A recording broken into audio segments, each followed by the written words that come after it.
బాహ్యంగా కాదు, అంతర్ముఖంగా తిప్పమంటాడు వేమన.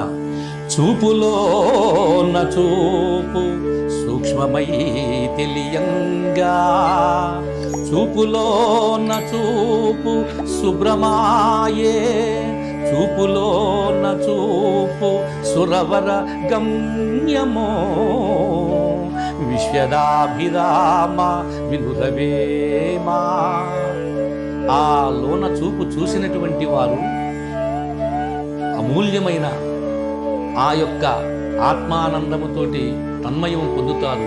ఆ చూపులోని చూపే సురవర గమ్యము అని వేమన అపురూపంగా మనకి ఈ పద్యం భావం ద్వారా తెలియజేశారు.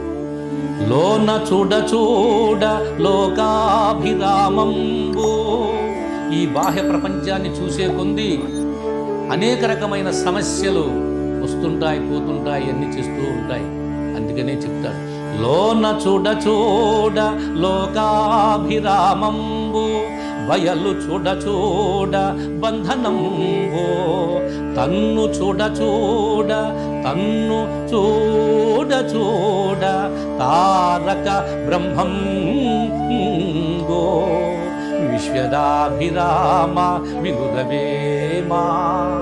తనను తాను చూసుకున్నటువంటి మహాయోగి పరమసిద్ధులు ఆ యొక్క ఆత్మానందముతో బ్రహ్మానందములో మహోన్నతంగా వారు సమాజానికి జ్ఞానాన్ని, శాంతిని, ఒక మహోన్నతమైనటువంటి జీవిత సత్యాలను బోధిస్తూ వారు తరిస్తూ సమాజాన్ని తరింపజేస్తారు అని వేమన అపురూపమైన పద్యభావాన్ని చెప్పారు.